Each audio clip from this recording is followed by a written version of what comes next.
Hello guys, it's me Lunar, back with another Apex Legends update video. Season 2 is finally here, and we are looking over the patch notes for the update. Currently I don't have any gameplay of the new patch as the update is still happening right now. For me on Xbox it's 26 gigabytes, so it will take a while before I have it, but I will have gameplay for some of the new stuff later on. So lots of changes to talk about. If you find the video helpful guys, leave a like, it is really useful. And we'll just dive straight into it. Now I'm not going to go over all the main content because I have went over it already in different videos, so you can check those out, but I will briefly talk about them. First of all, the Battle Pass has renewed for Season 2. To get the Battle Pass, jump into Apex Legends and head to the Battle Pass tab in the store. Grab the Battle Pass for 950 Apex coins or the Battle Pass bundle for 2,800 coins, and then you're all set. The Battle Pass contains challenges. Daily and weekly challenges score bonus Battle Pass XP and level you up faster. There are new additional content rewards for the Battle Pass, including skydive emotes, music packs, and unique loading screens, which are all now part of the rewards for Season 2. On top of this, you get more legendaries and crafting materials. By the end, once you reach level 100, you should have enough crafting materials to craft one legendary item of your choice. For the free rewards, if you don't want to purchase the Battle Pass, well, everyone who plays can earn Season 2 stat trackers for each legend, 5 Apex packs, and the Wattson Hot Rod skin. Now, one of the major changes for Season 2 is to King's Canyon.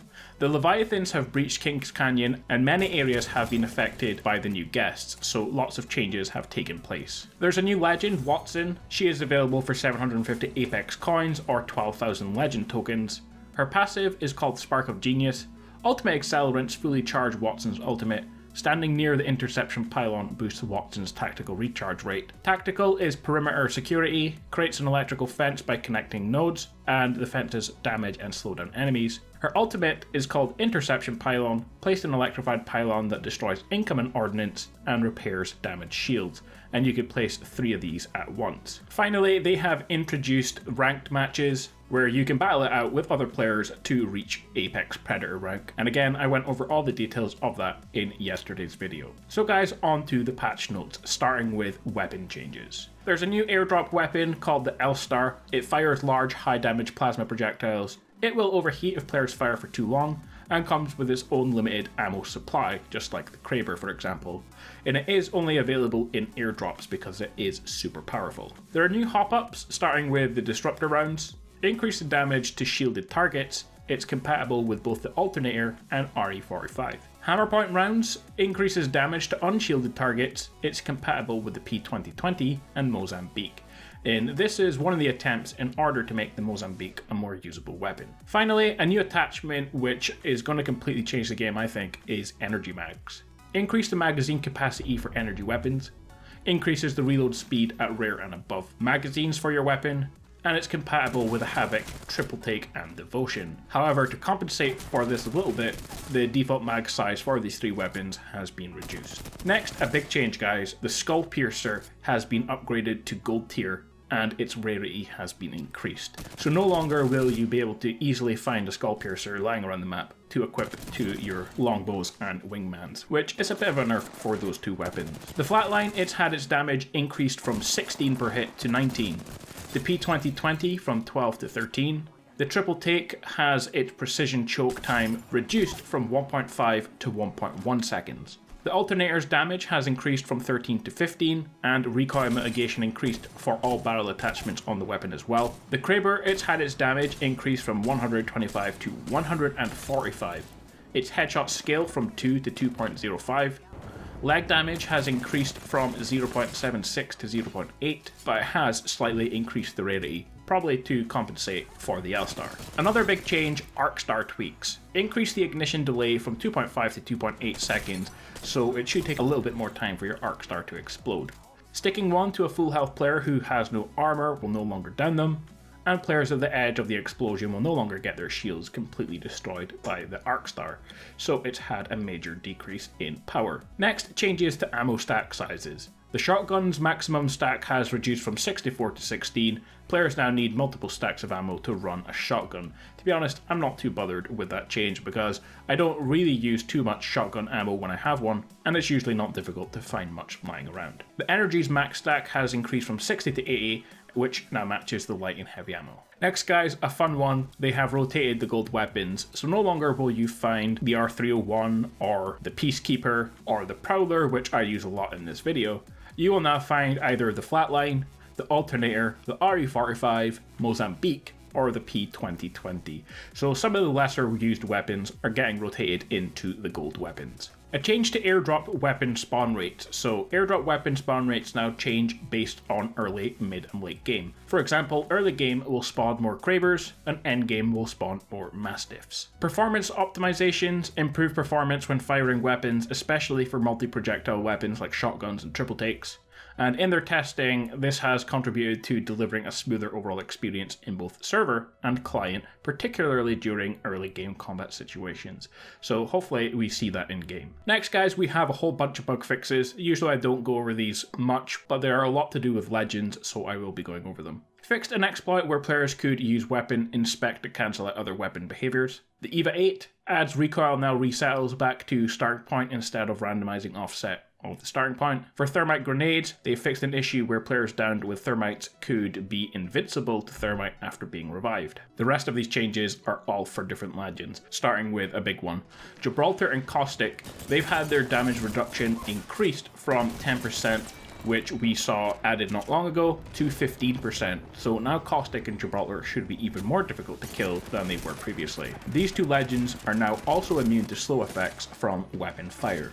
However, to go with this, low-profile characters Wraith, Lifeline, who I main, and Pathfinder have had an increase to incoming damage by 5%, so now anyone who plays those characters should be dying a little bit easier. Not a change I'd like personally, but I guess the devs want to balance things out as much as possible. For Bloodhound, the Eye of the Allfather, enemies scanned now are tracked in real time, so that's good. And they've increased the angle of the scan from 110 from 90, so you see further afield as well. For his tracker, it's increased clue duration to 90 seconds from 60, fixed a bug where energy weapons wouldn't leave behind weapon fire clues, and fixed a bug where movement clues would sometimes not be generated. For Mirage, his Vanishing Act, Mirage can now cancel out his ultimate cloak early, and Mirage now has a small delay when disabling the cloak. Caustic's Nox Gas, the magnitude of the slow is reduced by 50% when affecting teammates. Gibraltar's Dome Shield of Protection increased the duration by 3 seconds. For Pathfinder guys, this is the big one that you've all been waiting for. They've updated the hitbox to better conform with the base model. And like I said, I can't play the game yet because it's still updating, but I will check out what the improvements are to that once I get online. And if there's a big improvement, I will add it to a video to show you guys. For Lifeline, the Dock Healing Drone now gets destroyed after 2 damage ticks by the circle. Now that's one that I don't really like because using Lifeline, I don't carry around healing, I just use my healing drone for most of the time, so I'll have to change some of the things I carry around in order to accommodate some healing if I get caught out in the orange. Okay guys, some new changes. Stats page. Added a stats page and you can access it by hovering over your name while in the lobby and clicking it into inspect. The page will now show you your overall account stats as well as access to your stats for each season and ranked series. Changes to the ring. With season 2 they're trying out new circle closing speeds, sizes and damage that now applies to both ranked leagues and normal Apex queues. So ring damage is now the following. Round 1 2%, round 2 is 5, 3 is 10, round 4 is 20, and round 5 is 20 as well. Round 6 and beyond is 25% damage taken per tick. For ring closing times, the first circle, start closing time is after 3 minutes, and time to close now takes 2 minutes. The second is 2 minutes and 30, and 2 minutes to close. For the third circle, start closing time is 2 minutes and 15 after the previous one, and time to close is 2 minutes. Fourth circle is 2 minutes, and time to close 2 minutes. Fifth is 1 minute 30 and 1 minute 40 to close. Circle 6 is 1 minute 30 and 1 minute 40 to close. 7, 2 minutes and 1 minute 20 to close.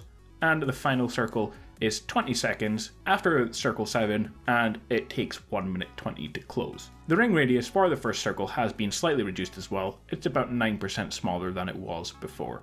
To be honest, I'm not too bothered about them changing that. However, I don't really think there was much problem with it before. So if it wasn't broken, then don't fix it, but we'll see what happens when we get to play it. Some quality of life changes. Pings. When pinging a closed door, the player will now say closed door here. When pinging an open door, the player will now say someone's been here. When a player requests a hop up, if the gun only accepts one kind of hop up, the player will call out what specific hop up they want. Arc stars that are stuck to players should no longer fail to do damage. Made visual improvements to the legends while in the lobby.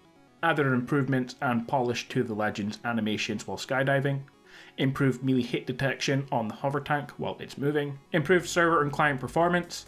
Large doors and supply bins can now be used while viewing them from the more extreme angles. Slow effects will now slow players equally regardless of controller settings. Wraith's heirloom will now be more reliably shown when using the lightning visual FX. Heal items will now more reliably show the correct model. Gear optimization to improve frame rate. Fixed issues with geometry sometimes flickering. Fixed death box rarity colors. Send friend request tooltip now showing up when hovering over a teammate's banner. Made it so that your weapons won't plate its primary animation when you pull out after a skydive, so that's something that can affect you when you use balloons as well. Fixed an issue with skydiving continuing to loop following sound effects after landing. Added a flash hider description to the gold barrel stabilizer attachment. It always had a flash hider on it, but now it tells players that it does. Plus various bug fixes for PC. That just leaves us with some bug fixes. I'm hoping you guys can see them on screen because I don't want to read through them. There's nothing really major there. I've went over all the key points for the patch notes, so you can see them if you want to see them on screen, but otherwise there's nothing too big to go over. Guys, Season 2 is out right now. The update is very big, so make sure you start downloading it. Let me know in the comments what you think about all the changes in Season 2, and are you looking forward to playing it.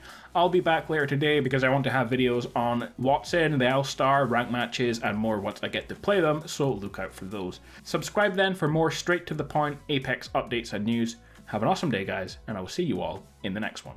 Peace out.